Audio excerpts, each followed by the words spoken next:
Professor Gilfredo, previsão de retração no PIB brasileiro, informações de hoje, deve ser publicado no Boletim Focus. Como que essa retração na economia brasileira, como que isso pode impactar no dia a dia do brasileiro? Realmente, a notícia de hoje surpreende negativamente todo mundo. O Banco Central, junto com vários analistas de mercado, estão prevendo uma retração de 1 a 1,5%, podendo os mais pessimistas dizendo que chega a 1,8% do PIB em 2015.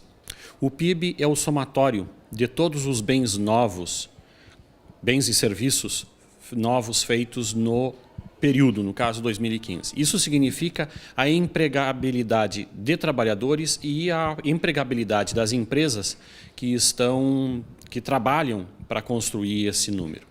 Isso significa que nós teremos de riqueza nova de 1 a 1,5% a menos. Significa essa retração menos empregabilidade. Claro que 1% é uma taxa pequena. O ideal era nós crescermos talvez 2 dígitos. Isso significa menos riqueza para distribuir, menos condições de empregabilidade para trabalhadores e menos empregabilidade com possibilidade de lucro para as empresas. Por outro lado, também há uma alta por conta disso na taxa de juros e a previsão, inclusive, de chegar a 13,25% em relação à Selic nesse ano de 2015, não é? Sim, mas isso é programado. Possivelmente essa previsão de retração é em decorrência dessa não só, mas principalmente em decorrência dessa previsão de aumento da taxa de juros. Toda vez que aumenta a taxa de juros, fica mais caro para as empresas produzirem. E isso faz uma retração na produção das empresas. E essa retração se reflete no PIB. Embora o PIB não seja só a produção das empresas. Por outro lado, nós temos uma notícia boa. Com o dólar a 3,3, largos setores da economia estão viabilizando a posição externa. Vai ser possível exportar, voltar a exportar em diversas áreas. Isso é um contrafluxo nessa má notícia que nós não sabemos ainda em que peso vai diminuir ou anular. Em grande parte esse número. Mas é uma notícia boa. O Brasil, a essa taxa de câmbio, volta a ser competitivo em vários setores. Ok.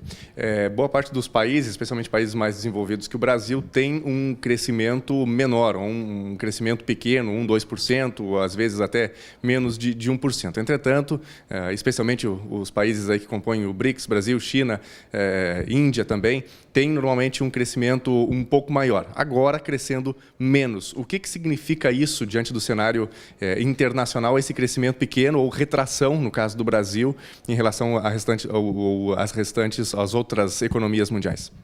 O crescimento ele nunca é contínuo.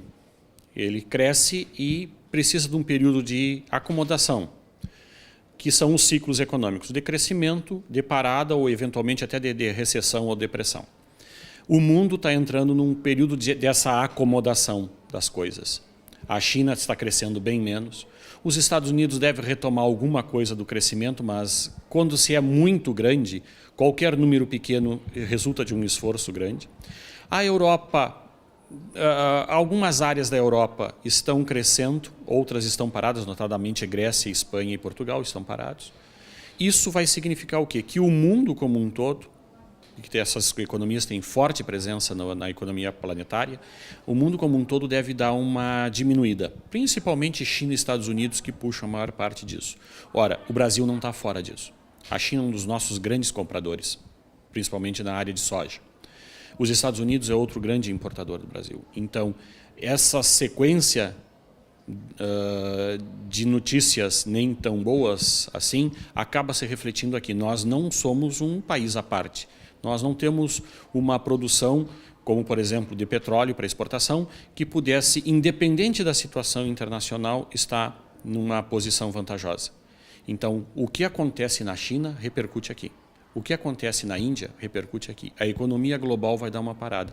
A nossa, e isso é o que surpreende, vai dar uma parada, parece que maior, dada a nossa estrutura de produção. E como que isso impacta, professor, a questão interna? Voltando especialmente, agora um período atrás, o Brasil teve muitos financiamentos imobiliários, muita gente fazendo investimentos.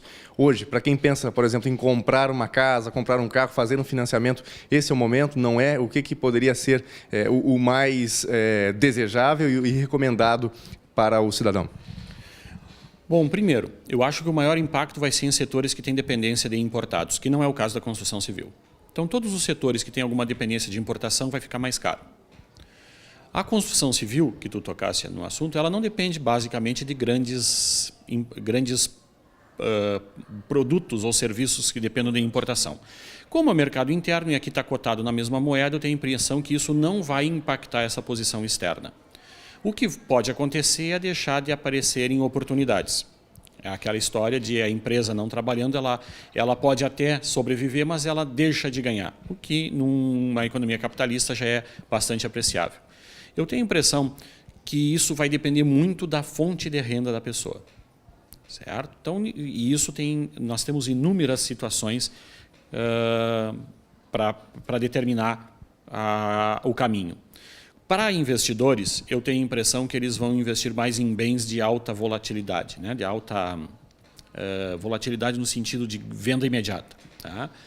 E para as pessoas que querem para moradia ou para melhorar a sua moradia, eu tenho a impressão que nós vamos conviver com algum aumento de custo e possivelmente de preço, pelo menos em unidades novas. Para fecharmos, estamos diante de um cenário de possível desemprego ou essa retração não significa tanto assim?